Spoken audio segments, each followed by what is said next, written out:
What's up, family? Welcome back to another video.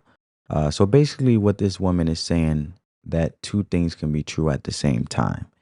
And look, the way I'm looking at this whole situation and the way I looked at it the other day, is basically white people are starting to get fed up, and that's the whole premise behind what she's calling black fatigue in these two clips that we're about to see. Let's unpack that. But before we unpack that, because I wanted to preface the conversation, let's check out the first two clips. Let's talk about Shiloh Hendricks, the woman who called a 5-year-old a racial slur. My first impression after watching the video, a little bit of white trash. I have to be honest, the kid was 5. I have worked with 5-year-olds for the last 15 years. Absolutely everything they do is out of pocket. They're like little unhinged drunk people. Nothing they do makes sense. A 5-year-old is capable of rifling through somebody's bag and taking things that don't belong to them. Ask any kindergarten teacher. But I realize why so many people are wanting to defend this, because black fatigue is real. I think society as a whole is there. We are just so unbelievably fed up with the ghetto ratchet behavior, entitlement, the victimhood, that they want to praise this woman. But what she did is not praiseworthy. But also, on the same hand, please remember that every day that us white people get on this app, we get called racial slurs every single day. So if you don't want to be called a racial slur, you also have to stop calling people racial slurs. You can't talk out of both sides of your mouth. But for the love of God, please leave the children out of it. Adults are stupid. They're going to do stupid things. But you're a different level of stupid when you bring kids into it. Thanks for coming to my TED Talk. All right, family. Now I'm going to play the second clip. Check it out. She'll be watching her back for the rest of her life. Yeah, because that's not thuggery, hoodrattery, animalistic. This is why people have black fatigue. When you act like this, it's not normal behavior. People do stupid stuff. People say stupid stuff. That's life. It's not normal to threaten to unalive people because you don't like what they're doing. But here we are. People are getting sick and tired of opening up TikTok and seeing brawls on cruise ships, brawls in the airport, like literally the most ghetto behavior. We're tired. We're tired of it. But then whining and complaining and acting like it's not your fault that you act that way. Yeah, we're kind of over it. All right, family. So she's saying people are tired about hearing about black folks. She's basically saying people are tired of hearing about how black folks are still victims running into the victim Olympics. Tired of being accountable for things their ancestors did generations ago. And they're tired of being blamed for every single thing that goes wrong in black communities. Like, at what point does the blame game end, right? So look, she's not saying that calling a kid the N word is okay. Nobody's saying that. You can't justify that, period. But the point she's making is that people are starting to feel like, yeah, it's wrong, but we're tired of being the punching bag every time something goes down. And she is not wrong about that, And let's say, for example, black folks blaming their debt on the system, right? Blaming their debt that they accumulated on their own on the system. And they're saying that, oh, the white men are the problem.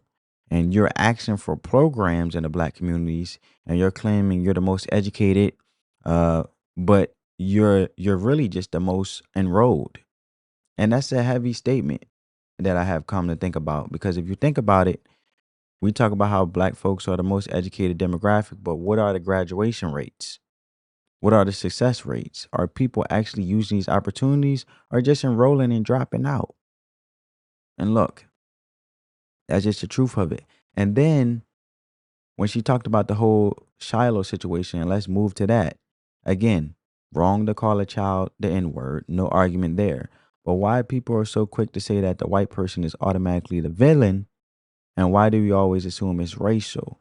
Because at the end of the day, look, racism exists, but not everything is about race. If you want to be very objective, as I'm being very objective here. And the whole N-word debate, let's get into it, because this is a big one to me. How is it that black individuals can call themselves that word, the N-word, all day, but the minute someone else says it, it's a problem? And that's not justifying it. It's pointing out, and what I'm pointing out here is the contradiction. If the word is so bad, then why are we using it as a term of endearment, but getting mad when someone else uses it? You can't have it both ways. And then let's talk about the Tyre Nichols situation, right? This is another example where a situation where black cops beat a black man. So how did it become about race? How is it that as a white versus black issue? Because it's not. It's a black man and black cops. It's about police brutality. But because it's easier to frame it as a racial thing, people jump on that narrative, but they won't bring light to the situation of black cops beating on a black man when it comes to police brutality. And it being police brutality is not necessarily such a race thing, right? And just people just are tired of it. They're tired of every single thing becoming about race when sometimes it's just about bad people doing bad things, right? And then let's move on to the whole Black Lives Matter thing, right? People got scammed. Let's keep it real. The organization was proven to be fraudulent. They took people's money and brought mansions. Candace Owens tried to warn people about it, but nobody wanted to hear it because it didn't fit the narrative, the race narrative. And now people are like, you know what? Maybe Candace Owens wasn't crazy after all.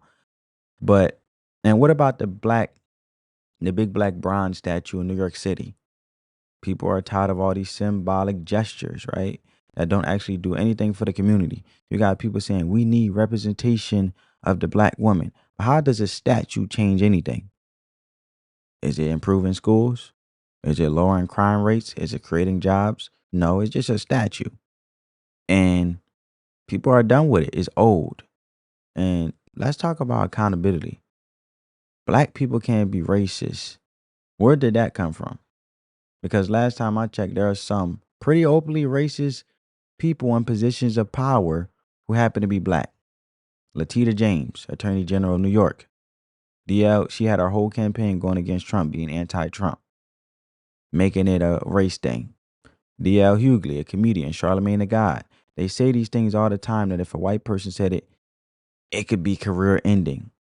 But we get them a pass because they're black, and you just can't keep doing that. It's hypocritical.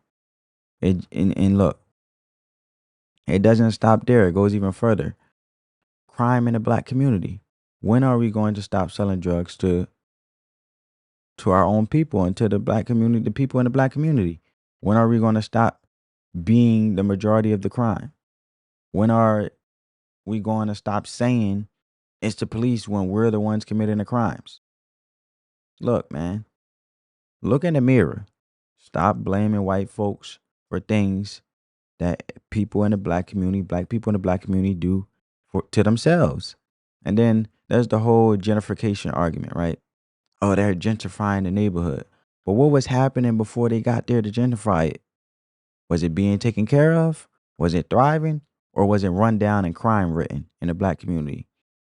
If you didn't care about the neighborhood before, don't get mad when someone else comes in and clean it up, right?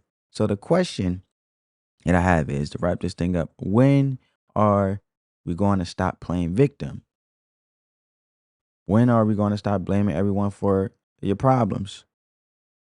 Look, yes, if you want to be I'm being very objective here, racism exists. Yes, racial slurs are wrong.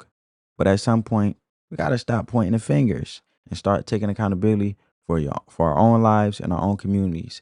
And that's the real conversation we should be having, not entertaining race. I love Morgan Freeman's statement. If you want to end racism, stop talking about it. Let's actually have the conducive conversations when we talk about our communities, being an asset and a productive citizen in our communities, building up our communities, cleaning it up, lifting each other up, spreading peace. Look,